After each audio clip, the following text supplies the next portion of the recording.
What's good, Chop Nation? What's going down? Hope you feeling good because I'm feeling great. This is the Chop Up Show. It's your girl Toya G. Happy to be locked in with y'all tonight. You know what I'm saying? I'm not by myself. I'm never by myself. I'm never alone. Even when I'm lonely, I'm never alone. Why? Looking Because ass. I have. In real life, though, I'm not by myself because who I got with me? Who is this? What's your name? Hey, what's good? It's the political plug. We back another Thursday. Interesting dialogue that we about to have tonight. I promise y'all. But yeah. Also, real quick announcement before we get into it. Tomorrow, Fonnie Willis final arguments in the Fonnie Willis disqualification case. We watching that live. We watching that live. We going in. It's this supposed to We love it. we We love hoping it's it. the end. We hoping it's the end. But join me tomorrow live. We're gonna start pretty early. We're gonna start pretty early. But yeah, it's good to be back. We love it. He's been your number one source for everything that is Fonnie Willis. A lot of the backdrop, a lot of the side commentary, a lot of the necessary pieces to put together about how everything's moving. So y'all make sure y'all stay tuned over here. Shout out to Emmanuel, Eves Vixen in the building, Miss Ma'am, Dina, Tyler. What's good with y'all? Definitely great to have the family in the building. Um, we are at the very end. We know it's Black 365 or 366, depending on Right. what calendar year we in over here. But Yeah. we are officially at the end of the official Black History Month. February has come to a close, and we know we're in a leap year. And so every 4 years, we get an extra day to just kind of sprinkle in and lift ourselves up real quick. So we're really very fortunate to have the last day fall on a Thursday because this is going to be all things Black history. Speaking of, I'm talk on the timeline. We're gonna look to the timeline on this one. And this morning when I woke up on this 29th day of February, the timeline was throwing out a couple different things, a couple different ideas. I want to run them by y'all, run it by you, plug, see how Let's you do feel it. about it. I did number Let's one. do it. I saw a post that said, uh, because February 29th is such a special and unique day, and it is pretty much the bridge between Black History Month and Women's History Month, Mm-hmm. that every February 29th should be Black Women's Day, right? Black Hmm. Women's Day. It should be declared and identified, made official that it's Black Women's Day. Now, I will say, so first impressions. Well, actually, I don't know how to do. Do I want to tell you the criticisms of it? I want to see Wait. what's your Yeah. first impression before I tell you what the timeline was saying in response to this idea. Because some people were for it, it had a lot of likes, but there were some dissenters. What is your immediate response to that? Yeah. Nah. I'll dissent on that because it's a leap year day, so it ain't even like it's like what, every 7 years or something. So we only gonna have Black Woman Day every 7 years, like. And so that was the logical response. Niggas was like, it's cute, but it's only gonna come around once a year. But the person who the OP, the original poster, Yeah. uh, was like, y'all make pretty much in so many words, you make perfect the enemy of good. Any opportunity to celebrate Black women is a good reason, and something official on the calendar where we can go up. You know what I'm saying? Like there's opportunities for improvement, advancement, whatever, but a specific identified date, and that is as special as the 29th, is a really unique opportunity to do something special. So as an evaluator of argument, I was slightly persuaded by that perspective that, it ain't really something's better than nothing, but it's, we shouldn't omit any unique opportunity to do something special and make something official for Black women. and What do you and what do you feel Tyler about that? Tyler corrected me too. It's every 4 years, not every 7 years. I was just saying shit. But I think Yeah, I didn't even hear you say 7. Yeah, yeah 7-4. yeah. To be honest, I don't find Yeah, that that's what we saying, persuasive. brother Rob. Like that was the logic behind it. Yeah, You don't find it like persuasive. Why not? they blended into each other. I don't find it persuasive because it's like this ain't even good. We already complained about the fact that Black History Month is the shortest month of the, you know what I'm saying, shortest month of the year. You feel me? Okay. And then Sure. we like, and with Black women, we gonna make it even shorter because y'all only gonna get it every 4 years.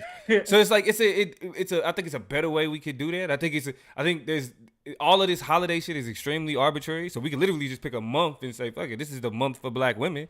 You know what I mean? Like we can do that. Like there's no, whether or not the government recognizes it is one thing, but yeah, it's we can make a whole month. Like shit, we can create a holiday around Black women if we wanted to.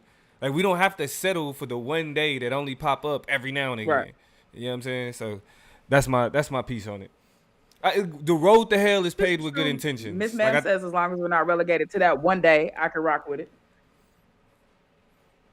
Go ahead. no, but that's what I'm saying. That's the problem. That's exactly what's gonna happen. Cause like we already, what did what did Okay, got you. what did what Got you. did Got you. what did Morgan Freeman say about Black History Month? You know what I'm saying? Like we already got complaints about the month that we have. Just give it. Remind us. Oh, Morgan Mhm. Freeman. It was like what? This was last year, maybe even 2 years ago. Morgan Freeman was arguing against the concept. He's like, I feel nah, I like don't it's sell it. older, and I don't. I just don't remember specifically what he said. He said that he don't celebrate Black History Month because like it's like Black History, one is American history, and two, it shouldn't just be tied to caring about it for a month. So like that, like even having it in just a month is problematic because it's supposed to be, you know what I'm saying, something that we always kind of rock with. I mean, but obviously it is. I mean, and this is in a world where Black history is under attack. We know that, there's a combination of issues that people have with Black history on an Mm-hmm. educational level, on a social level, so on and so forth. But like obviously people are gonna celebrate Black History Month year round. I think I'm really undecided. I'm honestly in the gray because the performativity of it all. You know what I'm saying? Like 28 days, but 31 days. What is 31 days? Like, why not the whole 365? You know what I'm saying? You can give us the longest month and it still wouldn't necessarily be enough.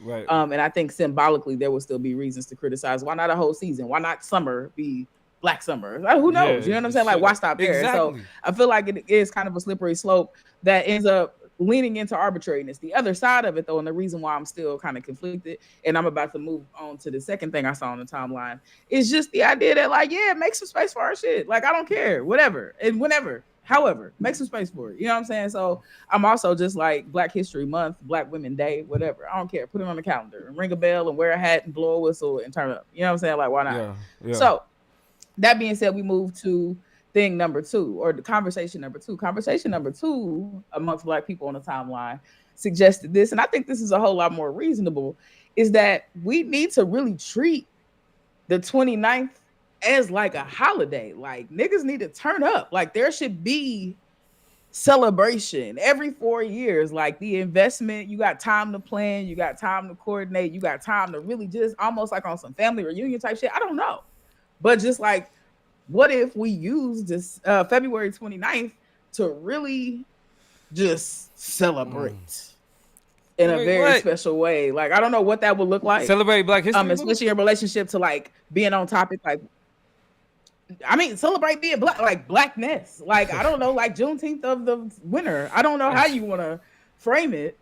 I just think the timeline, this is just what they said, is that every 4 years would be a great opportunity to really send Black History Month off with a bang within celebration. You know what I'm saying? So it's not like this is when So you I say have Black the Twitter super duper extra. Black History Month program.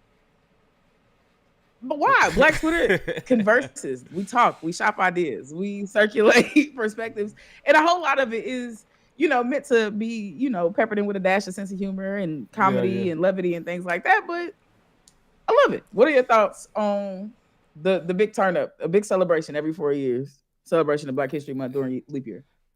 Yay, Yeah. nay. Nah, I don't. Let's get Black History Month right. You feel me? Let's get Black History Month right. No, for real, because I had a bunch of students that I had to explain. They was like, yeah, we don't celebrate Black History Month. I'm like, wait, what? When did when did this? Some sixth and seventh graders. I'm like, when did this happen? Like, when did kids think that we didn't celebrate Black History Month? So it was. So I feel like, with the attack on diversity and with the attack on equity and all that shit. Like, I think what we have, we need to buckle down. Like, the extra is like, that's cool. These are great ideas. You know what I mean? But we putting the cart before the horse when we need to be like in full defense I mode mean, of the celebrations that we have now. can I provide some counter arguments, a Go counter ahead. position to some of that? Yeah. Go ahead. Do you mind? Thank you. One, why not a permutation? Why is it not possible that we do both of those things? We get better, we refine, because there's no static way to celebrate Black History Month. There's no kind of standardized way to even go about approaching that. So I get you being like, we need to go harder, but in a world where there's no like standard framework for that, I think that we can like agree that we should probably do those things, but both and right and find opportunities for Black joy specifically, right? And we have them throughout the year in different various ways, but like, why would that be a negative thing to do? My second position on that is, why not let niggas do what they do best on Black History Month? If it is true that we missed the mark in terms of maybe the historical components of it, one thing we know about niggas down through the years, Mm-hmm. historically, is that we know how to celebrate things. We know how to come together. We know how to do some uniquely special things. And I think those are opportunities where like Black communities can be like, ceasefires, you know what I'm saying, in terms of some of the maybe issues or crime or shooting or things like that are happening in the urban core of some communities. They could be unique days where other celebratory things are happening, you know what I'm saying? But I look at like, to look at Islamic culture and Ramadan and the celebration that happens and Eid and all those different things, and like this big moment of the pinnacle of celebration, and it's every 4 years. Like, we can stay focused for 3 years, and then in year 4, like a graduation. You know what I'm saying? Like, we turn the hell Yeah. up. I don't know. Yeah. I'm playing with the idea that I think we Yeah. got to let us do what we do I like best. your imagination. Like But I like the idea of the idea. I do.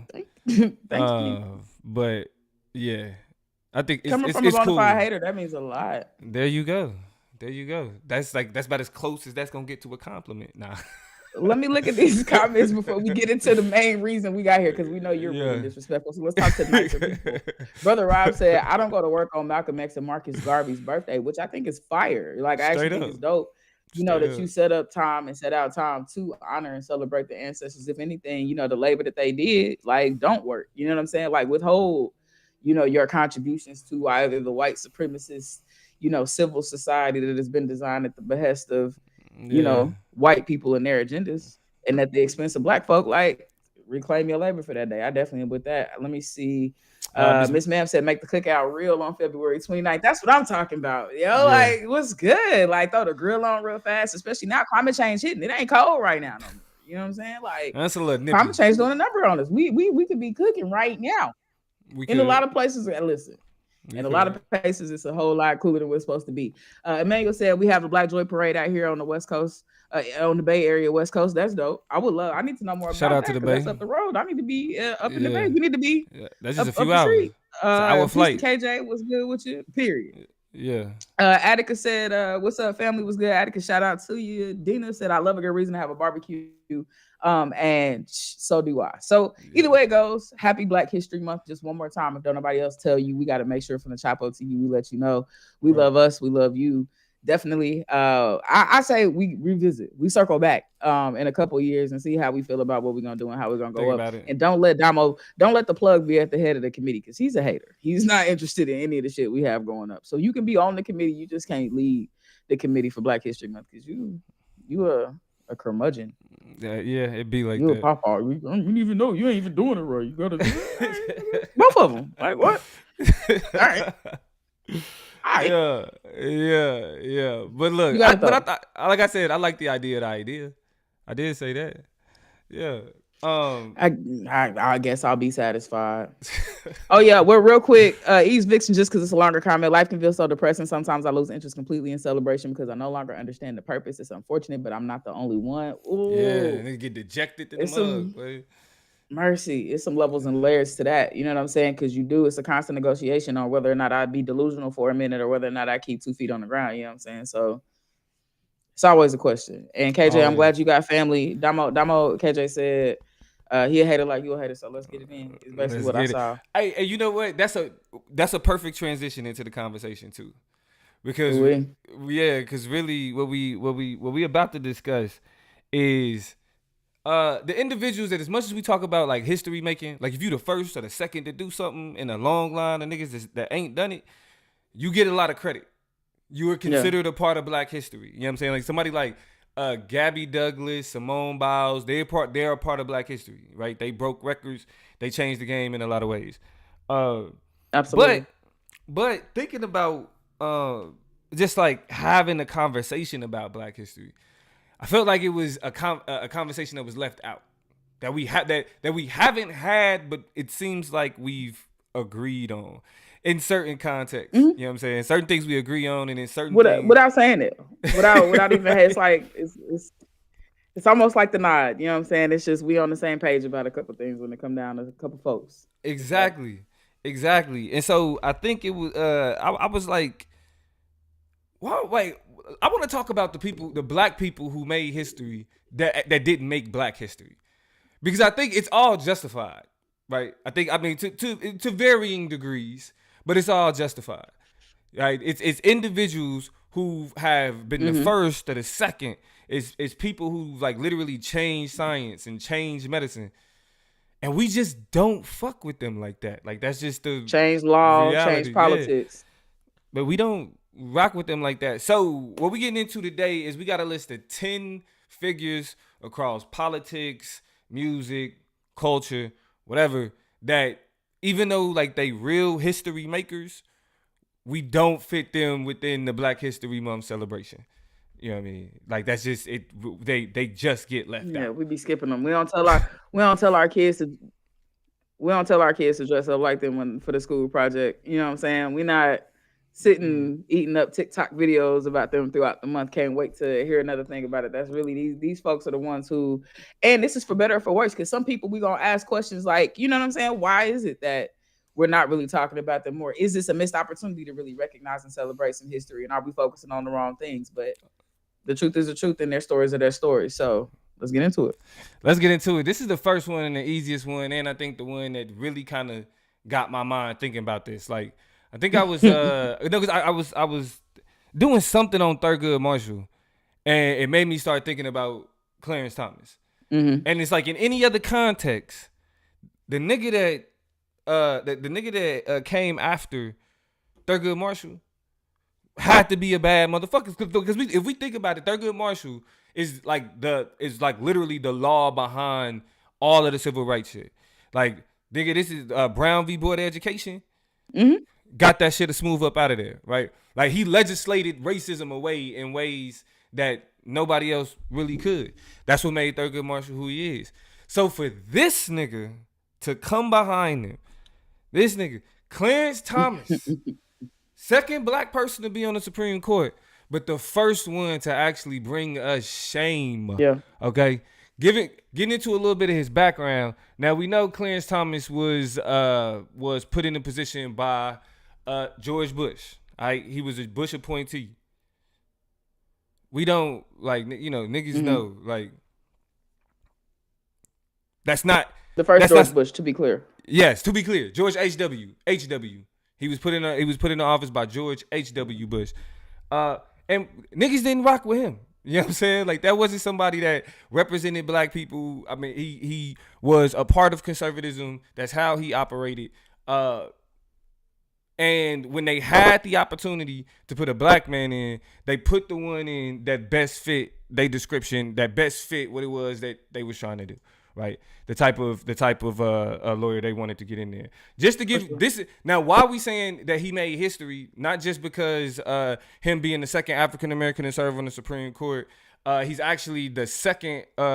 Actually, he's the oldest currently Supreme Court justice. So he's been holding it down, right? Ordinarily, this would be something we would want the kids to write papers about and dress up like, and you know what I'm saying, do little collages about. But let's get into why that's not what niggas is on. Absolutely. Like, let's get into that first. Anita Hill, we know who she is. This is like Me Too before Yeah. Me Too. You know what I mean? This is a woman that literally went up against a government on some sexual harassment shit. When back at a time when this shit was low key Yeah. okay, it was low key cool for them to do this type of shit. She was not playing, right? And really the accusations, what he was accused of, how he treated her, how he talked to her, the things that he showed her, just like the grossness of her experience was defended by all of these white faces, Democrat and Republican alike. Yeah. So yeah, Uh, I mean, I what don't you really tell me? have a whole lot to add. When you put pubic hairs on a soda can, I think that's True. when that gets real out of control for me. Disgusting. So uh yeah, I mean the way that she was treated, the way that I think, she ended up being retroactively vindicated, but by then the damage had already been so done. And I think we learned already so much about what justice really looks like and the version of justice that, people in the highest courts are willing to pursue. I think it really started to speak volumes about, the position once again, and one of many ways, just echoing the sentiment that the society has toward Black women. Right now, So, and this was earlier in his career, right? But he ain't done. This nigga crooked as hell. yeah. For 20 years, over 20 years, Clarence Thomas has been treated to luxury vacations by billionaire Republican donor, what's his name, Harlan Crow. Mm-hmm. I Whole time. hold it. The most obviously paid off Supreme Court justice is a brother. This is why we don't celebrate this man during Black History Month. He is a shame.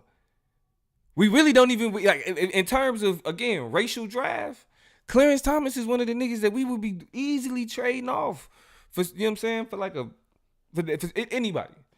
Let's get rid of him. I'm gonna be honest with you. You know what I'm saying? I think a lot of people, I've seen people have conversations that problematize the race draft. You know what I'm saying? And are, critical of the idea that you might cut a couple niggas loose to, you know what I'm saying, create balance in terms of the direction we're moving It gotta be in, done. which is hopefully forward and not behind. Yeah. It gotta be done, man. It gotta be done. Go, dog. You gotta go. And as a matter of fact, we'll trade that nigga away for picks. yeah, I will take. Yeah.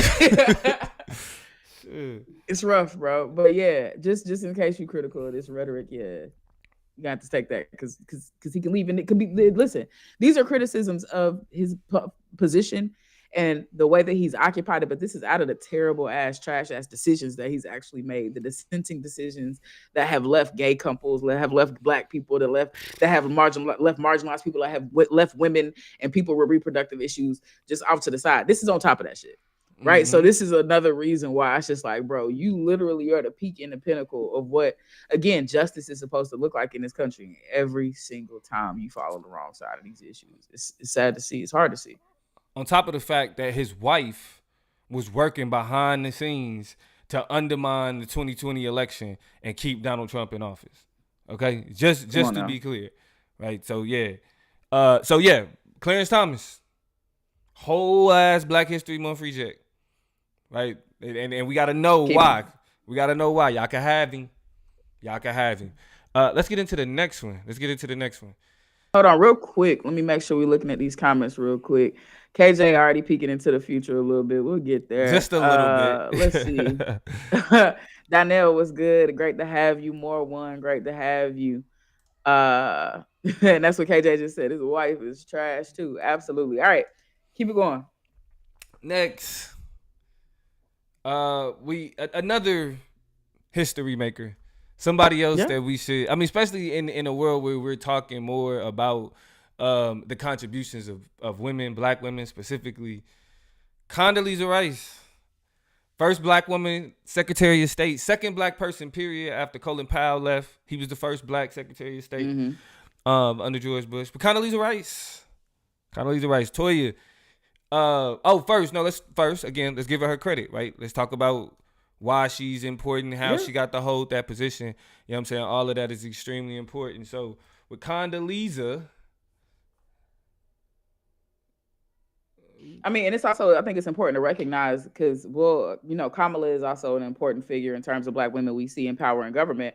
But before Kamala Harris was elected, she was the closest Black woman to the presidency. She was. Ever. You know what I'm saying? So in terms of just like evaluating her importance, she was fourth in the line of succession. Like, had something happen, a plane went down on a particular trip or something like that, and she decided to stay behind. President, vice president, who come after the vice president? The secretary? No, the speaker of the House. Nah, Secretary of State. Is that who's next? Yeah, they third in line. The Secretary of State. So then, wait, it ain't nobody behind the vice president. Nope, it's the Secretary of State. Okay. Then maybe I'm tripping and what I read was wrong because they could have said she was fourth in the line of succession, but that's pretty doggone close to being president of the United States. Oh, no, Tyler said, I guess Tyler is saying, Tyler is saying Speaker of the House. So you was right. Yeah, I look, political plug, talk to me now. Shout out to Tyler. I thought it was Um, closer. uh, Her let and me I share see. the I'm trying to same. remember a couple other. Well, I mean, but you got the page pulled up. Yeah. Her and I share the The same same birthday. birthday. Yeah, we share the same birthday. I She peeped that. currently I peeped serves it. as at the Hoover Institution at Stanford University. Yeah, Secretary of State from 2005 to 2009, U.S. National Security Advisor as well. She came in after Colin Powell, and just like Toya said, she was fourth in line, the presidential line of succession. All right, so she was kind of like after Shirley Chisholm, right? Who like really didn't get far in the primaries, like didn't, you know what I'm saying, get enough support. Uh, After Hmm. Shirley Chisholm, Condoleezza Rice then got the closest. And that love and, you know what I'm saying, it just ain't been there. It ain't been there. When we talking about bigging up black women, especially black women that we was ignored, that's being ignored, that's making history, she ain't included. And let's talk about why, Toya. Let's get into the first reason why. Condoleezza Rice Well, denounces I mean, critical even race outside theory. of, let's talk about the general reasons why. And It sounds like is it a delay? It sounds like it's a no, little go ahead, delay. go for it. It's a huge delay. Like I think you coming in just a couple seconds after I talk every time. But yeah, let's speak generally about Condoleezza Rice, specifically just like she wasn't a reflection of just black people from my perspective. I didn't see that, like it wasn't when like black political issues, she always seemed to stood on the other side from my perspective. I mean, that was definitely the case. And what's interesting about that is her father was a professor. It seemed like all the people that you expect to act right got parents who have lived lives that lean toward them knowing better and then just never doing that shit. So her father was like, I think her mom was a teacher. And her father was also like a professor at a HBCU. So I think she grew up on a HBCU campus or something like that. Like the housing was on the actual campus. So she grew up in an environment around black people who were invested in black interests and black needs. But that just didn't really translate to, I think, her career path and a lot of how she found herself in the room she found herself in. That being said, I think one of the more general criticisms that people had of her was how she could be this black woman and be so deeply invested in conservatism, right? So the examples that you had about her not really always stepping to the side of black issues and never really being in alignment with the black issues at the time, but also you appear with George W. Bush justifying, going over to the Middle East looking for weapons of mass destruction, over there justifying the lies that were being told to the American people about their ambitions and the ways that they were pursuing and the terrible ways that they were pursuing the treatment of, extremists or quote unquote terrorists, which we know were innocent civilians that Right. were being, mowed down daily by Right. these U.S. military operations. On top of that, and that was while she Insurgents. was NSA, the director of the NSA, yeah, or she was, yeah, the a national security advisor Advisor. rather Yep. during Bush's first term. During that second term was when she was elevated to um, Secretary of Secretary of State, and State. that is during the time where a lot of her criticisms, general criticisms from the overall public, not just black people, had a lot to do with the way that she was then pursuing terrorists. So the CIA, or she was in cahoots with the CIA and justified a lot of the CIA's treatment, a lot of the inhumane accusations they had it everywhere from Guantanamo Bay to other undisclosed locations. Locations. Yeah. Um, Gitmo like a you motherfucker. military centers across the country, exactly, but Black other Gitmos, black like smaller sites Gitmos and as shit they like that. But call. like precisely, but it was a lot of human rights violations going on, and she was co-signing it with a whole lot of the shit that was found to be just absolutely morally reprehensible, right? So it's just Right. like you was in the shit, like green lighting and co-signing and authorizing a lot of nonsense, not to mention what we have on the screen. So this is where we get to the title that you had just thrown out, and I can't see it. So go ahead and get into this article, plug. I got you. Condoleezza Rice denounces critical race theory. Now this is 2021. This is even more recent, but it's like again, like it's an Mm-hmm. example of how her politics wasn't shit then and it ain't shit now. Cause again, when you frame it, when Yeah. you're a black person, and this is black people, when you say shit like this, like like take something that's black, that black people use, and just fuck it up to try to talk shit about it, you look bad. You look like an agent of white Yeah. supremacy. And that's exactly what Condoleezza Rice represented. She said, I don't have to make white kids feel bad for being white. Now, even though I have no problem doing that, that ain't what critical race theory is about. If you feel bad about learning about the history of racism Anyway, and the way that it functions, way that it functions and shapes institutions, that's just the nature of the beast. Like it's just it is what it is. Like like we supposed to feel bad that our ancestors got beat, but nobody else got to feel absolutely. no. Yeah, y'all got us fucked up about that. So Condoleezza Rice, her positioning herself as No, someone that that really gets wrong critical race theory and tries to use it to victimize white kids. Yeah, that's how we know your politics is fucked up. And even more recently, that I know. Yeah. Condoleezza Rice criticized for insisting Americans want to move on from Condoleezza Capitol Hill. Rice. Ridiculous, right? So a lot of your favorite, even conservatives, and this is why I get really confused about even the way that they execute their conservatism.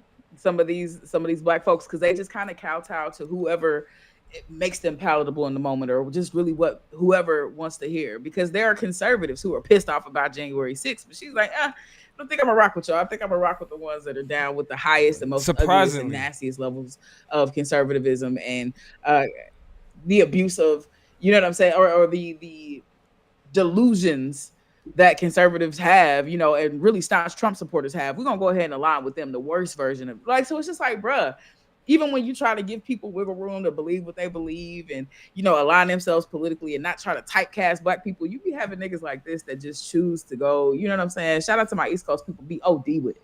You see what I'm saying? And that's where it be blowing mine. It uh, really be blowing mine. so again, when y'all trying to think like, damn, do niggas talk about Condoleezza Rice? No, they don't, and we have a clear understanding why. No. We good. Condoleezza Rice has made Yeah. history, but she has like black history though. You know what I'm saying? We'll keep her a little bit of outside of that. Next, we're not done. We're not done. Next, this one I feel like is a heartbreaker because this was an icon, somebody that I kind of looked up to when I was younger, and that's Ben Carson. Mm.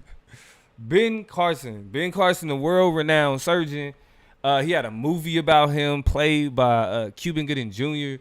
I went to a church. I went to a church and seen him speak.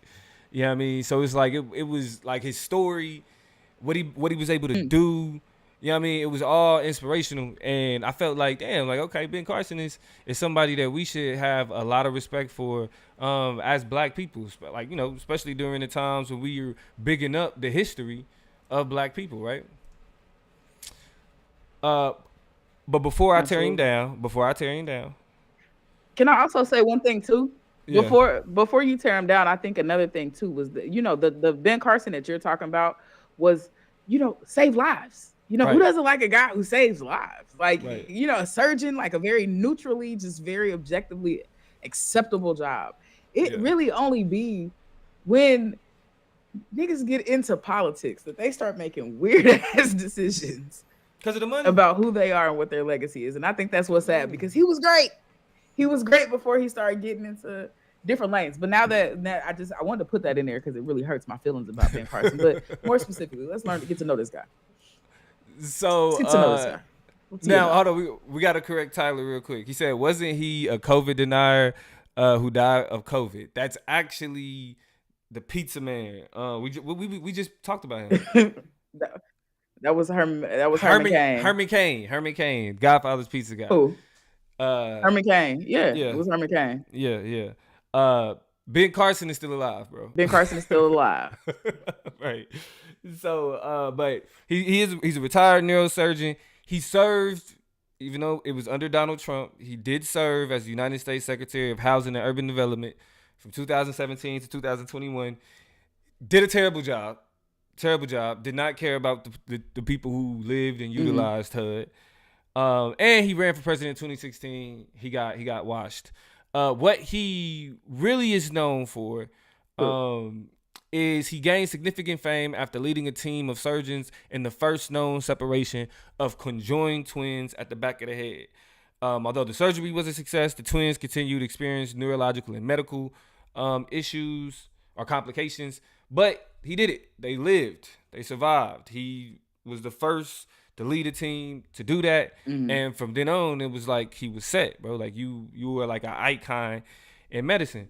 And then when you have these types of icons, also he did the first successful neurosurgical procedure on a fetus inside the womb.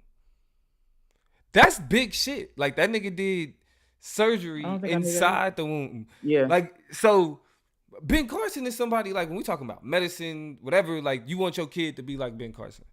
And even though you probably want them to have the same skills and go after that position and Yeah. be a neurosurgeon, you don't want them to have the same politics. Cause Ben Carson, again, a Trump sycophant, a Trump kiss ass. Like I said, what you was about He to say, ain't with that Toya? gay shit at all. I ain't with the not He's a playing. homophobe. Yeah, not playing. Just not playing with it at all. Uh, and and again, I think what's crazy is just that like with him, he was somebody that grew up in the projects. To not care about people under a hood and to like enforce like very underhanded, dirty conservative policies, uh, when it came to housing and development, it's like, bro, you not like that the icon we need you to be. You know what I'm saying? Yo, like it's just the whole not all skin folk is kinfolk. Hey, and I Mhm. don't know if y'all knew Zora Neale Hurston Them is be the the ones. first one to introduce that phrase. Zora Neale Hurston was the first one to introduce the phrase "not all skin folk is kinfolk." Uh, but Ben Carson is a Mhm. perfect example of that. Let's get into some of his fucked up policies. This nigga said arguing for racial equity is another kind of racism. This nigga literally said arguing Sure. for equity for people from different racial backgrounds to have the same opportunities is also racism. That is the dumbest reverse racism argument I have ever heard. It's the pretty much the worst version of that you can possibly say. That you Right? can, Like yeah, I can completely understand, not really understand, but I do understand. White people being like, I'm white, there's no control I had over that. I just kind of exist. So when like, the classic conversation of like, when you call me white, it hurts my feelings because I didn't have any control of this. Okay, sure. Right. right. Still got to deal with the baggage of the privilege that you have being a white body person that moves around this world. But I get why why you don't want to take it personal and why you feel like I shouldn't be taking it so personally. This is the dumbest version of the reverse. Like I have to repeat the dumbest version of the reverse racism argument that could possibly exist because how? There's a claim with no warrant. It's very circular reasoning, but carry on. We talking about equity. How does equity and racism be? How is equity being a kind of racism? Any type of a logic, bro. You're a brain surgeon. You're a brain surgeon. And it's like you ain't using your brain nor none of the skills that came with you getting there. If like this is the type of shit that you saying publicly. God bless. This is the type of shit you saying publicly. So Ben Carson, like very inspirational story that stops at a certain point. You feel me? But yeah, bro, like it's a reason why we don't talk about you during Black History Month. You don't get no celebrations. You don't get no posters. You don't get no kids dress up. None of that. Put the We scrubs up. Don't we you? leave. You can no stethoscopes right now. We're not Yeah, none dressing. of that. None of that. I mean, and I picked up. KJ said these are the black friends of racists, essentially. Right, right. Now, I mean, yeah, because this These is are who the they black friends that be talking about. Like these people exist. These are real people. like straight up. This is when they say that the black. I know a black person that thinks this is exactly who they talking about. Let's get into the next one though. Let's get into the next one. We're not trying to keep y'all too long, and we got a few more to do that are very interesting. This next one, I think this one is going to be very obvious, right? But we gotta give this next one to the man known as R. Kelly, the Pied Piper, Robert. as he We're just gonna was. call him Robert. We don't call him Uh, by his government name. He doesn't deserve. He doesn't deserve a moniker. He's Robert tonight. Okay. right, and now what I want y'all, and I'm giving them credit where credit is due. Like R. Kelly is a pioneer in R&B music, pioneer in soul music, one of the greatest writers of music of all time. That ain't enough though, bro. Like what R. Kelly's accused of. But again, we got to stick with the format of the show. Let's talk about why he should be a Black History icon first. All right. Why R. Kelly should be a Black History icon first is his contributions to music. All right. He's really done a lot. Mm-hmm. Known as the king of R&B. And it was hard at the time, very hard to refute that. I think the only person that was trying to refute it was Bobby Brown. And niggas was like, Bobby Brown, sit your ass down somewhere. 18 studio albums. I'm trying. I don't want to kind of big up too much. You know what I'm saying? Others, but he had to. I believe I Yeah, can we're fly. not, we're not, we're not. Yeah, You know what I mean? objective facts. These Yes, are objective facts. yes. This is simply being objective because we're going to talk about why he's not celebrated. To be clear, but we was singing "I Believe I Can Fly" every morning in elementary school before we started our day. That it. I mean, take it. You couldn't Give it a graduate from something without singing "I Believe I Can Fly." Like there is no elevation to the next level without "I Believe I Can Fly." right, Every graduation, right. all of it. What? So it's over 75 million albums. Yeah, we know the history. All right, Grammys, all of that. R. Kelly, right? The as he was, And this is you not know, even the writing accolades and the production accolades and all of yeah, that. yeah. Like a lot of your favorite R&B joints was written or produced by R. Kelly. That's just the truth and the fact of the matter. This is why we don't fuck the R. Kelly, the sex tape should have been circulating in the hood. There's no reason. There's no reason why we Yeah. we should have been able to get our hands on that. Like that. Like if what happened then was happening today, I know a bunch of niggas that would be in jail for the crimes associated with those type of. You know what I mean? And it was just circulating. It was just Yep. circulating. Um, so it was like an urban legend. Like R. Kelly got about 20 tapes. It's like Pokemon, nigga. You gotta collect them all, type shit. You want the whole set, but it was that though. You feel me? It was this. So it's like thinking Hmm. back on that, I'm just like that's wild shit. Thoughts? Uh, I mean, I think it was troubling in the comments. A lot of it, I think really becomes worse when you go back and apply new knowledge to old situations, old facts. KJ says what's even sicker is the Pied Piper in myth led children to him. So Piper Robert had been telling on himself basically. You know I what thought I'm that was saying? I ironic too. remember singing B2K and Pipe. Like I was, you know what I'm saying? Like that was my shit. And to just know that allegory and that storytelling overlaid that reality was just like terrible as shit, right? Then we also have Krishar. Shout out to Krishar. Shout out to Regular Joe in the building. Everybody who's jumping into the conversation. Regular Joe says, I was just talking about this horrible man. He wrote that Age Ain't Nothing But a Number album, right? You see him on that cover, and it's just like then you go back and listen to this shit and you really see who he was talking about and who he was writing the songs for and what it really was. And we know he married Aaliyah and she was underage and all of the terrible shit. Miss Ma'am, I got to shout out this comment say that man is like eating chitlins. No matter how fire they cooked or how much hot sauce, it's still pig ass. You know what I'm saying? Like you can't never get away from the fact of the matter. You know what I'm saying? So Yeah. that was just a very apt analogy that really touched my heart. Then Ease Vixen said, not to mention the parody song made by Dave Chappelle. I was so confused and gross, but adults were laughing at that when it was going around. And when you talk about the circulation of that video, it did become an opportunity to, have a cringy ass laughing moment. I never really figured out what was, great about peeing on somebody or anybody, a grown up. And I was a Yeah. kid. I was like, and I think I was like a preteen, a teenager. And I'm like, I thought I knew about sex. I didn't know they was peeing on each other. You know what I'm saying? Yeah, I was we like, this is crazy. Come to find out, like, I mean, of course, some people do, but that's some super different countercultural shit. And in this particular instance, was an instantiation of abuse. Like, So here's the thing, and terrible. I'm not gonna put Tyler Just on terrible. blast. I'm not gonna put Tyler on blast, right? But young boys during that time, like teenage boys during that time, uh, and the rise of the internet and certain websites that, you know what I'm saying, where you can learn about. and I ain't talking about pornographic websites. I mean like what's it, like Urban Dictionary. You know what I'm saying? You learned about certain moves. You know what I'm Mm-hmm. saying? Certain whatever.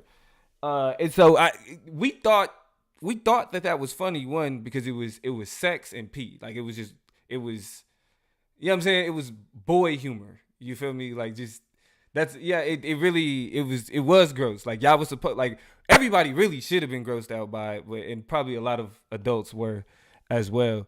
Um Mm-hmm. but again, it's like now applying that adult lens onto what we were seeing, and like even with the joke and all of that being funny, niggas was talking about doing it on a child. That was the overall context. You know what I'm saying? So Yeah.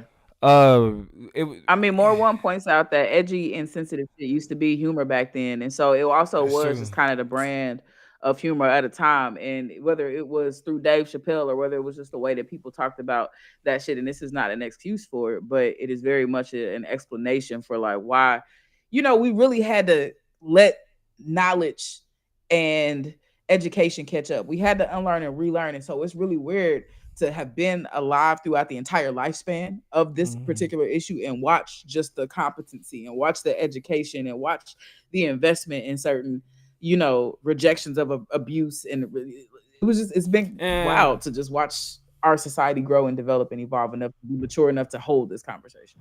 but it's like now we got to deal with the conversation of like was pointed out I in the mean, chat, the whataboutisms. You know what I mean, the people that's like, but of what about course, the of course, the parents? But the who really is to blame? Exactly. you see what I'm saying?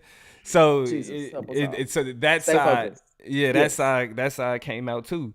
But I mean, but to say, you know what I mean, but again, for somebody to have such an impact on how we looked at music, how we understood music, like you can't talk about R&B without talking about R. Kelly, but now we have to. All right. That's something we got to move on from. Yeah. Our parents and our That's a grandparents shame, man. knew about the perversions of the stars that they listened to, and they kind of accepted that. We got to be the ones to put our foot down. No, can't be an icon.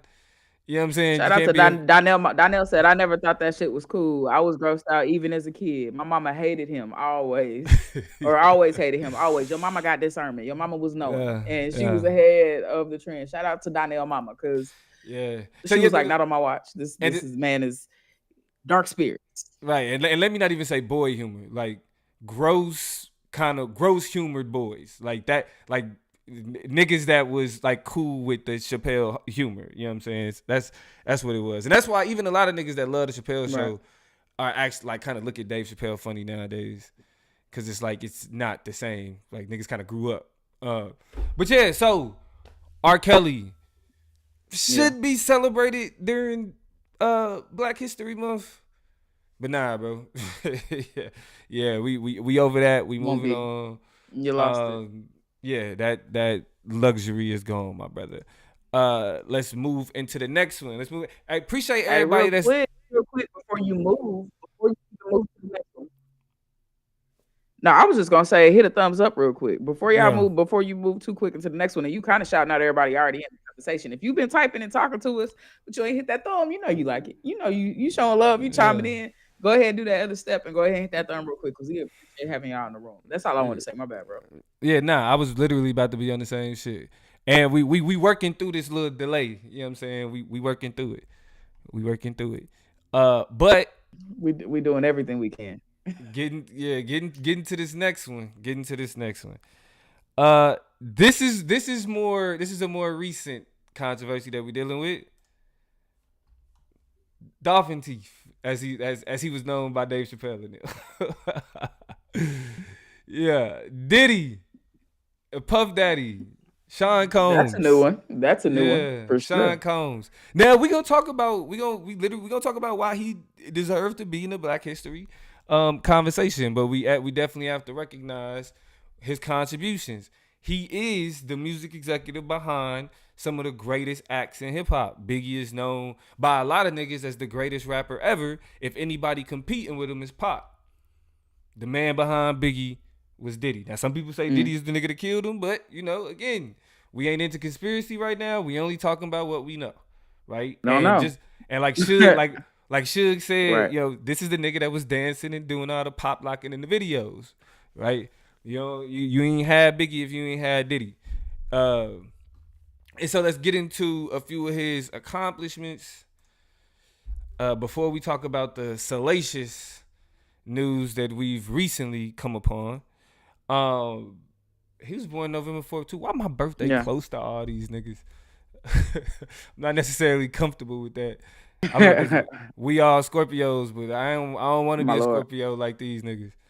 Uh, but No, Diddy sir. Diddy got his start at Uptown Records, which was one of the first hip hop black culture. Well, not necessarily one of the well for the generation, right? It was one of the ones that was like we focusing on hip hop acts, we Mm, focusing on rappers, you know, singers with that street element.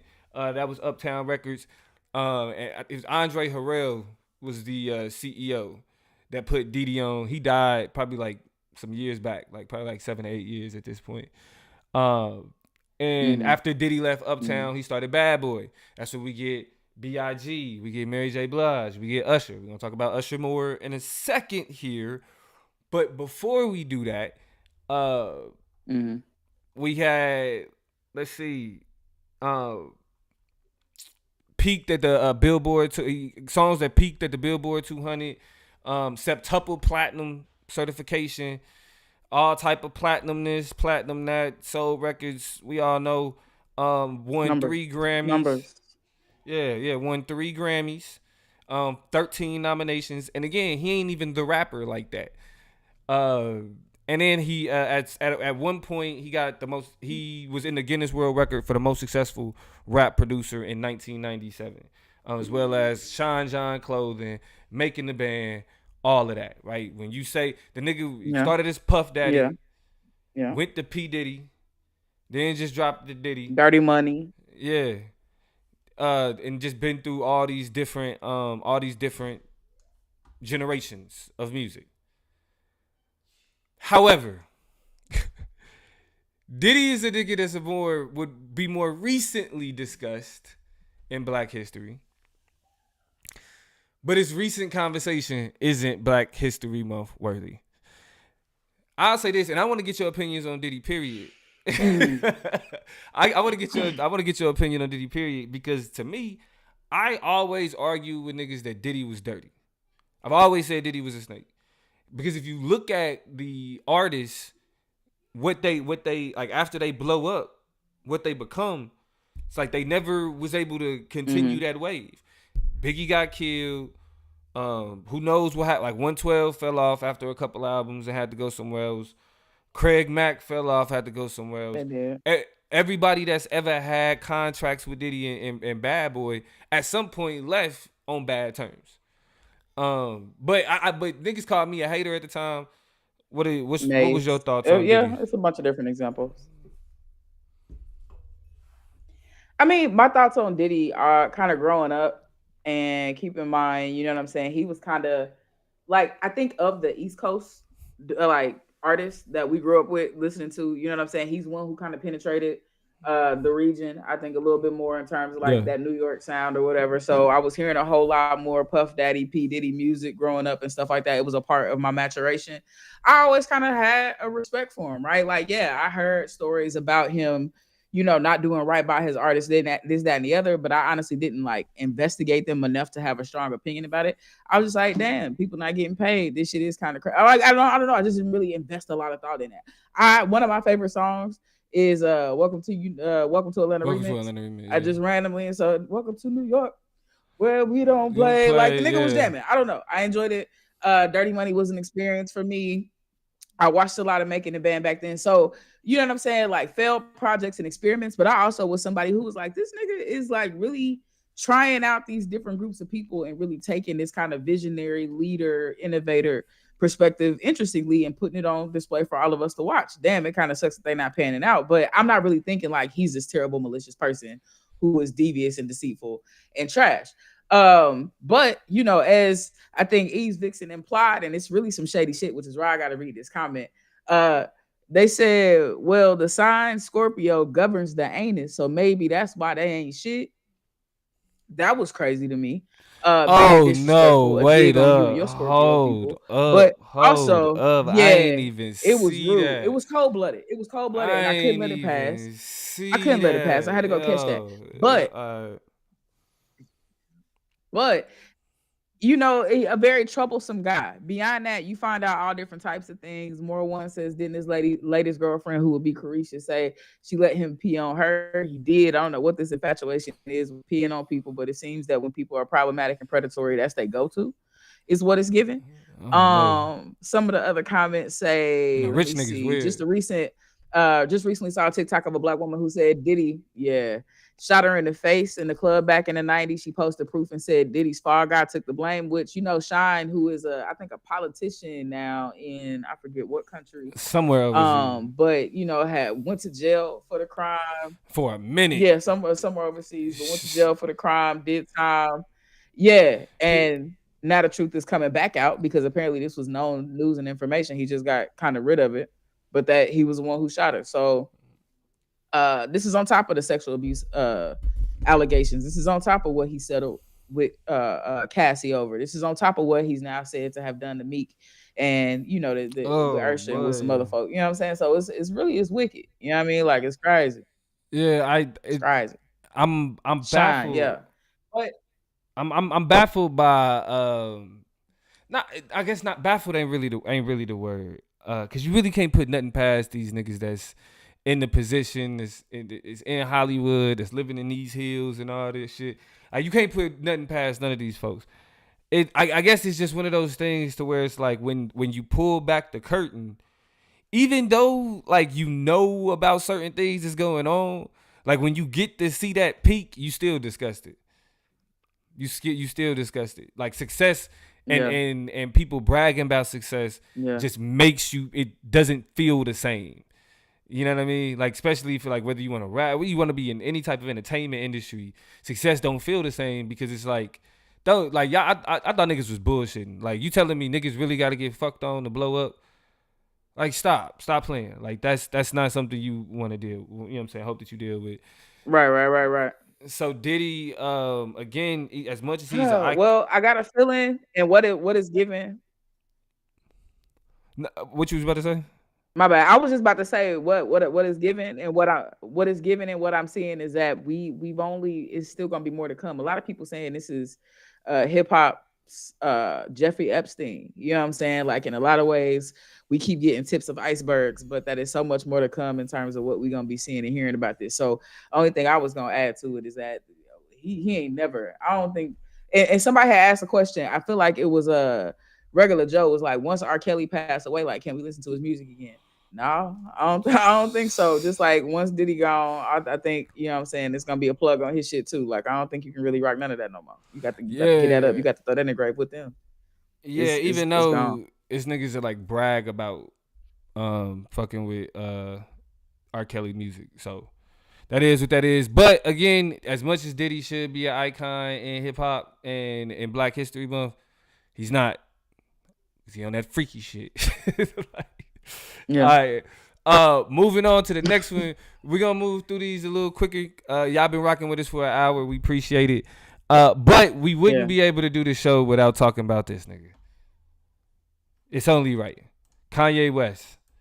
Somebody that at this point in his career yeah, should man. be celebrated by black people in the black community. Music genius, producing genius, Grammy Award winning genius, right? Like me, Yeah, like literally wasn't like I looked at him as a visionary. He was somebody that shaped a lot of just how I looked at rap, how I looked at debate, how I looked at information. You know what I'm saying? Just like all of that. fashion.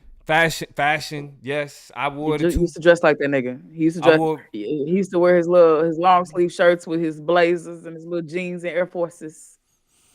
Look, Tyler said Dom's hero. Yeah, I had I wore the two polos. Yes, sir. I would wear like a pink polo and a yellow polo with the collars You popped did. up. That's how I mean that's how important Ye was for the culture. Let's see if let's get his numbers back real quick. I accidentally clicked out of that, so let's get that back. Uh, but let's see. I mean, the 6 solo albums. We talking all platinum. Um, Rolling Stone considers him one of the greatest, one of the 100 greatest songwriters of all time. Uh, all of his albums were considered Hmm. in the 500 greatest albums of all time. Um, and yeah, I think, and then just we know it's Ye. Michael Jackson Video Vanguard Award, Best International Male Solo Artist, Billboard Artist Achievement Award, all of that. People who get that type of stuff are looked at as Black history. Us not looking at Kanye as Black Yeah, history, he did that to his damn self.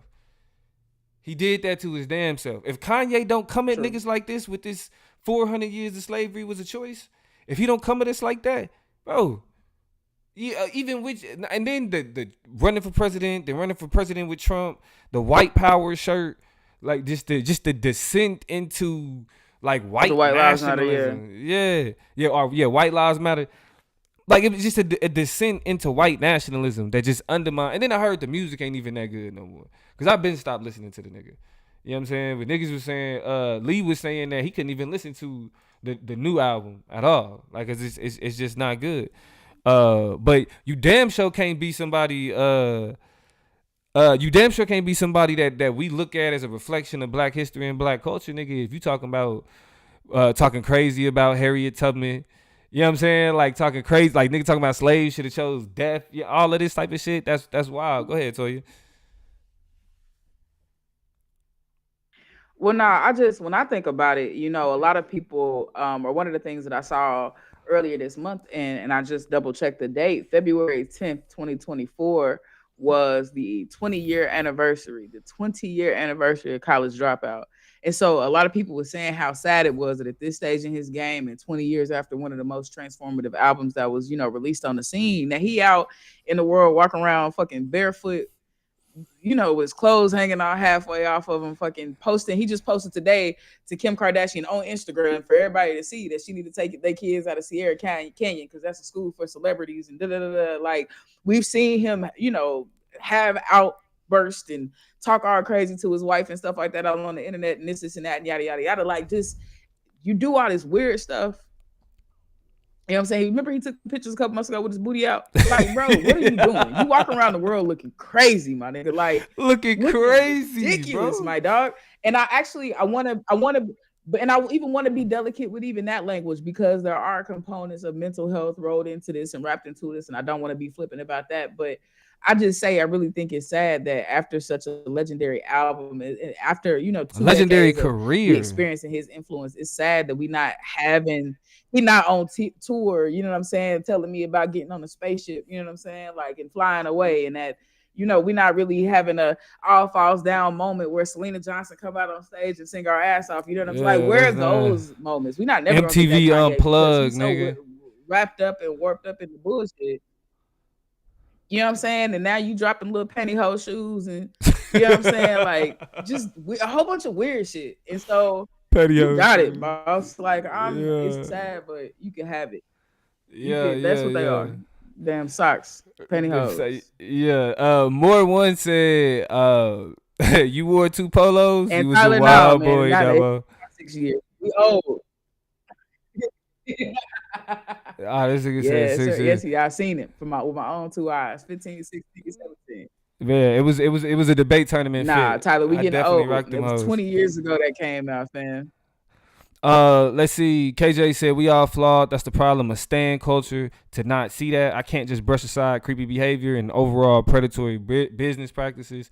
For sure. Regular Joe said he's talking about Kanye. He's a historical cautionary tale at this point. It's like, yeah, I Hmm. think that he fits in that.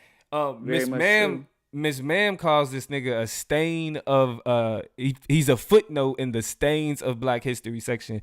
But the old Kanye that we miss, he can stay. He can stay. Old Kanye can stay.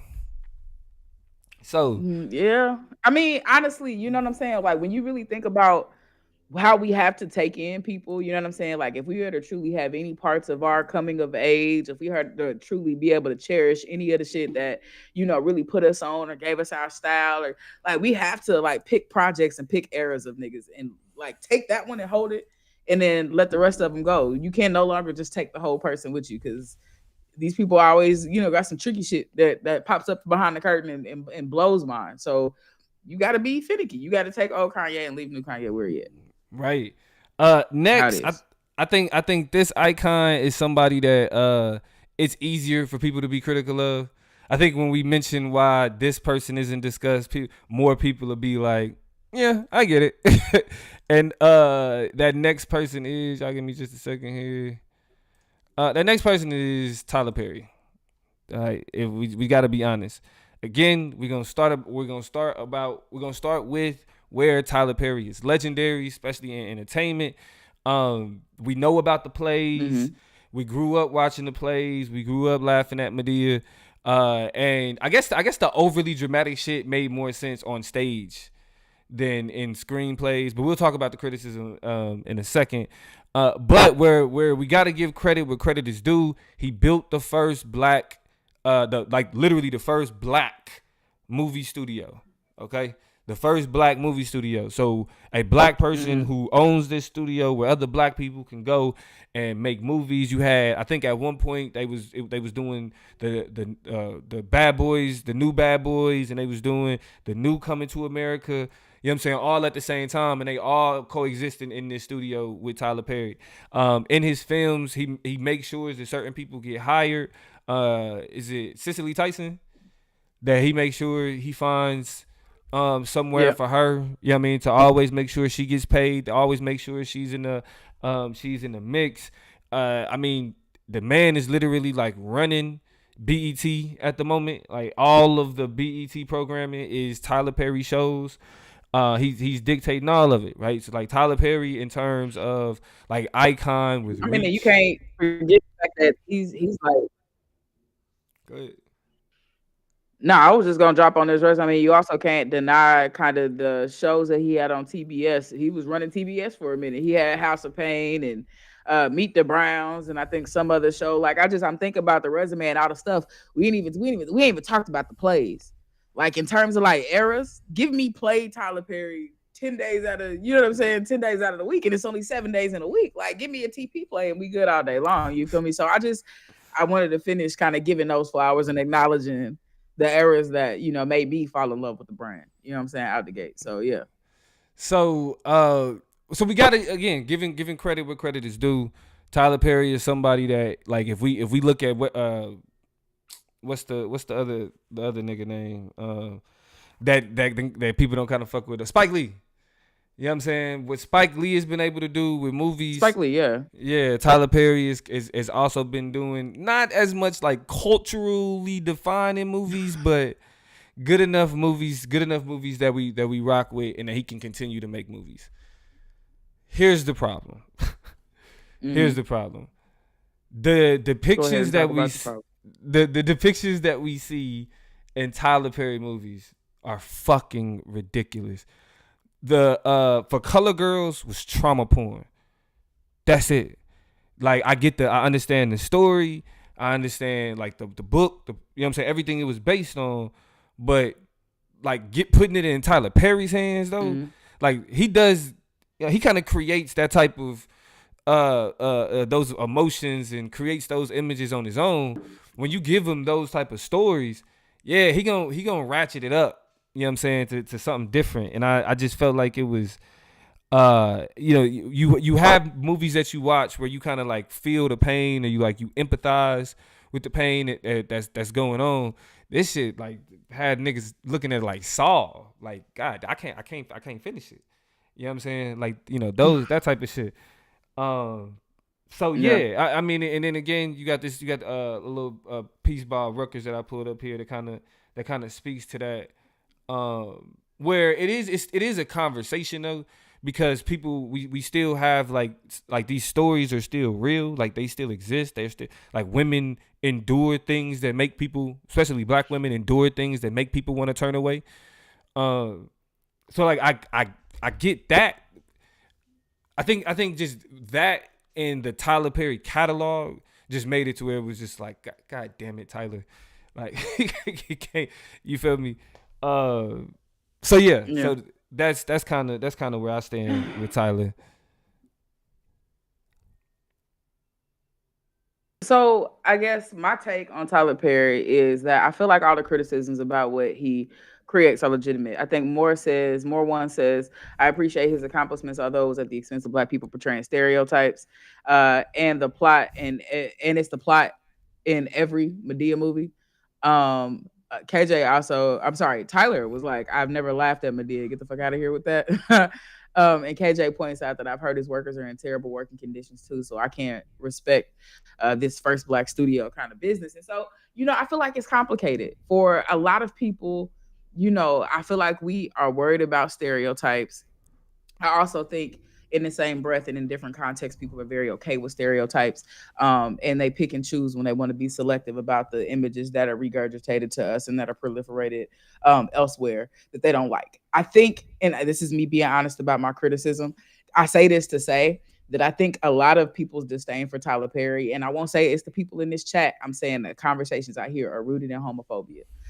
Because he's a man in a dress and he made his name as a man in a dress, and because I think a lot of black church culture and a lot of the consistencies with that kind of also drive some of that homophobia, black church man and what he's doing.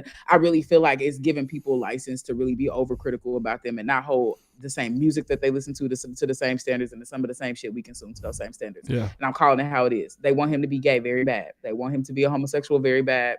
People are very homophobic when it comes to talking about him.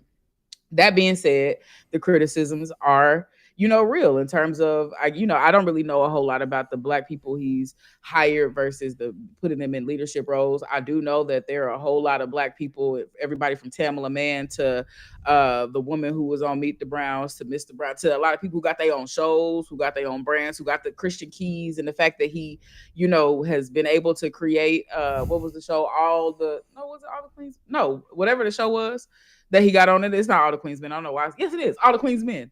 Which That's channel? on BT. On BT, Like people are getting opportunities on BT. On BT. And so, like I get it. Stereotypes are bad. I just think we have to be consistent sometimes. I think homophobia is bad. I think we have to be realistic about the criticism attached to him.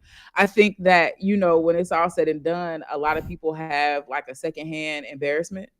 And Tyler Perry represents some shit that is like, they would be okay. Yeah, that's what it is. It's just like I don't think it would bother you so much if you didn't feel like white people were also watching. If you didn't also feel like white people were consuming this. And how do we, Tyler Perry makes the money he has the budget he has, he does the project he does because he has the support of white people. So this means you have this random white person laughing at some shit you don't think they need to be laughing at. So I'm laughing at a stereotype you feel that they should be uncomfortable with or not even be looking at or seeing. And it really troubles them.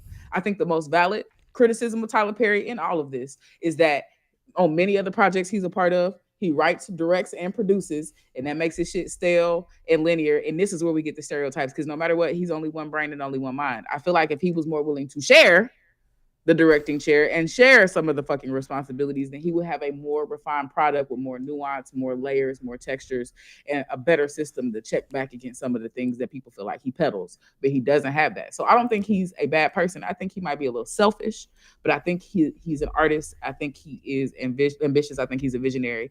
And I think when it's all said and done, he has earned his little piece of a seat. How big his seat is going to be up to y'all, but I do think he's one. That's just me. Yeah, again, so we give credit where credit is due, but when you kind of, I guess when you can be characterized as working against the image of black people, then we gotta hold off. Not saying that Tyler Perry won't end up a Black History Month icon, but right now, even with the historical shit he's done, we gotta hold off. So we're gonna do one more, and then we're gonna call it a night. I think this is the one that's probably going to be the most disputable. That's going to split people down the middle here. Because I'm on one side. I don't know. I feel like other people are on another side when it comes to this individual. But Kamala Harris. Kamala Harris. Kamala is somebody who, this is again the first black period vice president. First black vice president, period, but first black woman to occupy the seat of the vice presidency. Like that close to the president. And Joe Biden like 90-something years old. So, at any point she could have became president type stuff. Right. Uh, but as much as, again, hold on real quick. That's what got her in this position. You know what I'm saying? Why do people see her as this important? Is because she spent a lot of time in politics before she became the first black woman to be vice president.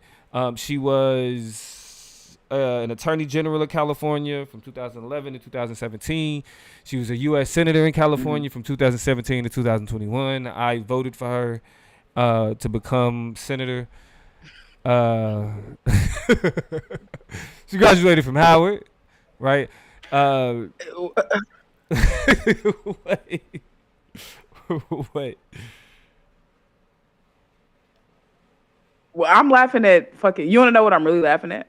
what? As you read this information about Kamala Harris, Jay Universe is in the comments talking about. I'll be forgetting we even had a vice president. If you don't get the fuck out of my comments, and KJ agreeing, like what? No, Like right? also, Y'all better stop. also, I don't know. That tickled me.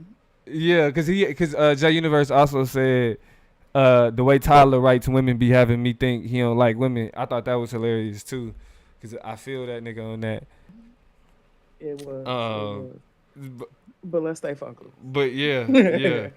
Uh, so she done did all this black shit, right? With the Howard. Didn't she talk about like smoking weed, listening to Snoop Dogg? Some shit. You know what I mean? Now we have to clear up this conversation around Yeah. her identity, her racial identity. So like her dad is Jamaican and her mom is Indian. So she's also the first Asian American Yes. to do all the stuff that the first black was, right? That was terribly worded, by the way. Uh, Hmm. uh, but all of these things, all of these things of the first should put her in the position of being like, yo, we celebrate Kamala Harris. But you know what? This February, no, I didn't hear Kamala Harris name, nothing, titled, nothing, bigged up for shit, for nothing. This Black History Month, and this is definitely some Black History Month worthy shit, right? Yeah. So let's get into why. What's the first problem? Actually, the first problem really is the argument on whether or not she's black. There's a large swath of black people that is like she's not. Yeah. She's not. It's a lot of black people that's like she's not. And then second, and we probably heard the same thing during the election season, Toya, is the whole her crime as her time as a criminal prosecutor, her time as the attorney general, problematic. Problematic. What say you? What say you on the question about whether or not she's black? Okay, yes, she's black. Couple things that make this painfully obvious. Let's go ahead and get into it. Number one, you get to be black if, and this is one part, there's an and to it. You can't only do this because there's no Rachel Dolezal, there is no logicking on my Yeah, watch. not at all. Well, actually, I don't even want. I will say Rachel Dolezal. I don't want to link logic in because it's going to contradict my other point. But no Rachel Dolezal, Mm. and so you have to say you're Mm. white. I mean, I'm sorry, you have to be able to say you're black. Yeah, because But Logic Daddy black. you also have to have. I'll give you at least one. Exactly. That's why I had to say I included him. We're gonna use Rachel Dolezal for the example of what you can't do Yeah, because right. there are no parents or grandparents that are black. Mm. But if you identify as black, like you say, I am black, and you have a black grandparent, and you are willing to, and I mean, and of course, it's a benefit. I say it's a bonus if you are phenotypically If you look black, like a nigga. but like, and I won't say it's a bonus because I'm gonna use it, but I'm about to use another example that pisses me off when people try to pick out of his blackness, which is why I want to be clear about some things, and I think you know Yeah. who I'm about to talk about. But it really bothers me when we conflate ethnicity and race any other time. That is a black woman. She looks like a black woman walking around. Stop playing. Ethnically, I get it. Jamaica is not in America. So you are kind of being weird about how she gets to access your version of blackness, but she is codified as a black woman. Her grandparents, her father is a black man. That's a black woman.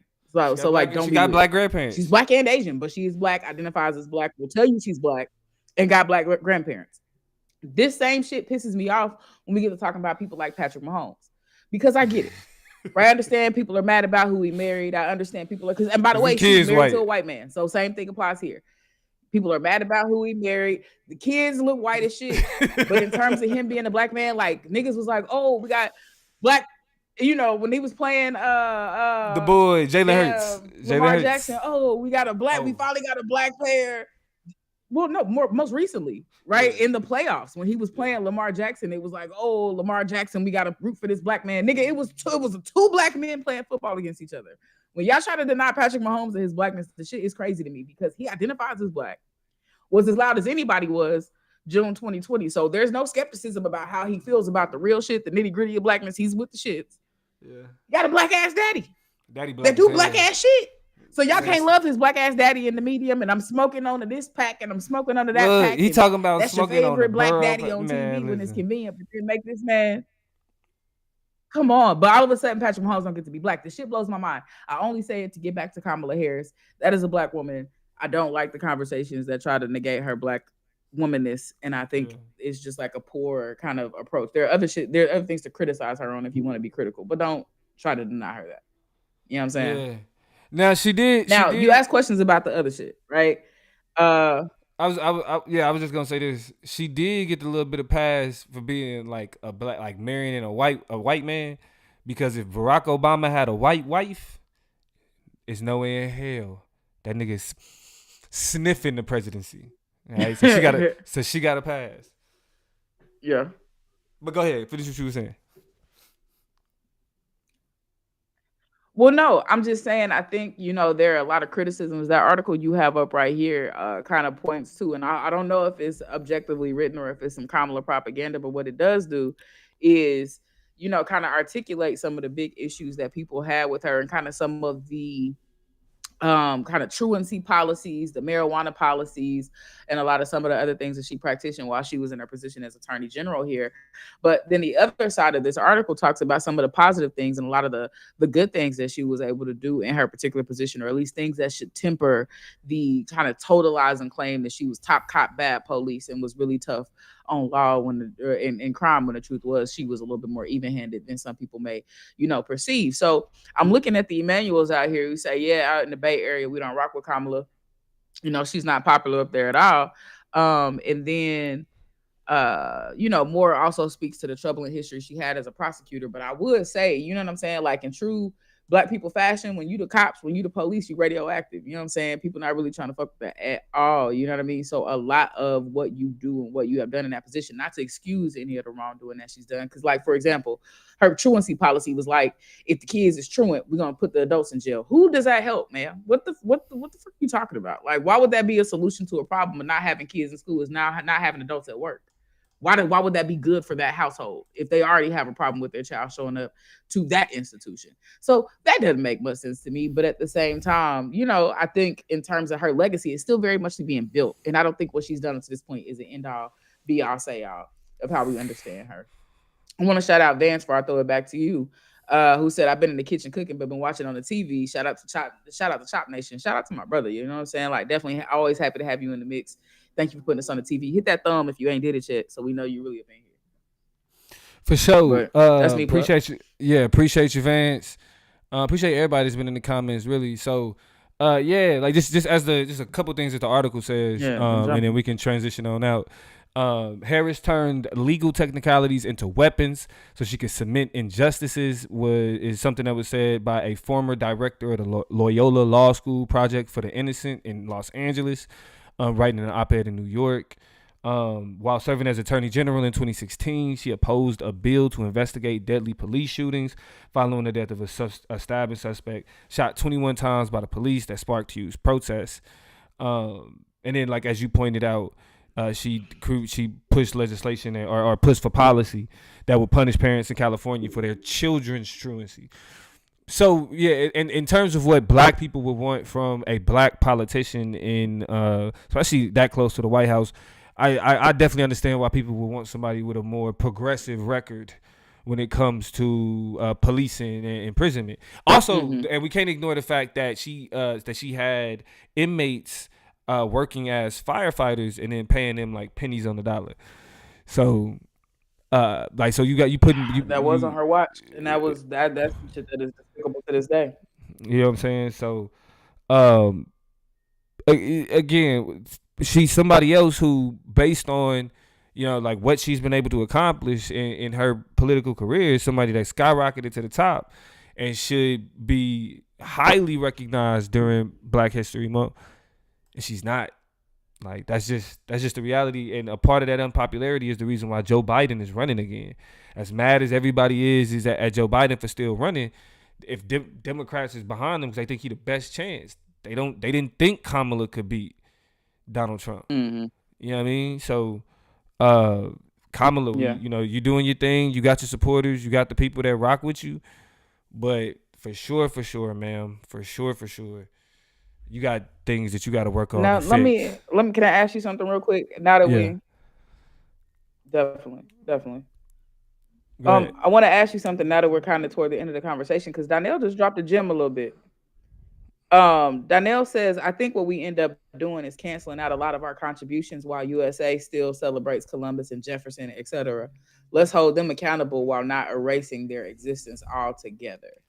What are your thoughts on that take? The idea that we hold, our leaders to higher standards and that we are more quick to cut them off, but that the way history works is that, people are able to accept the legacies of colonizers and white supremacists and all types of terrible ass people. What do we do with that?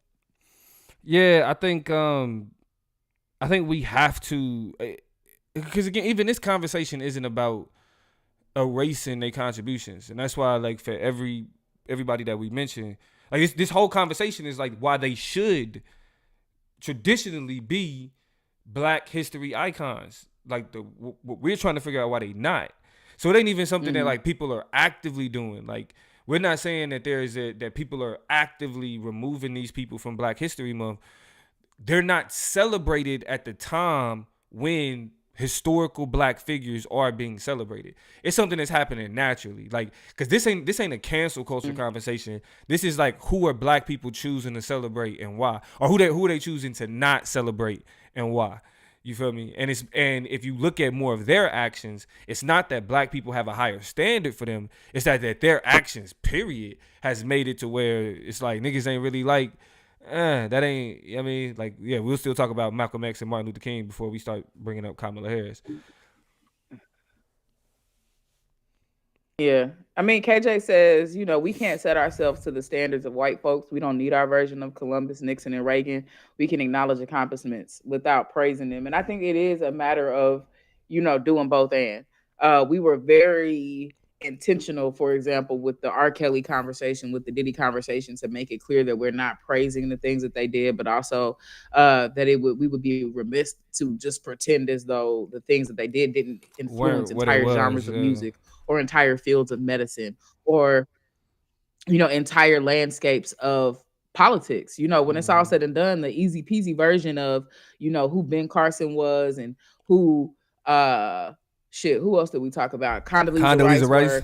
were and Clarence Thomas.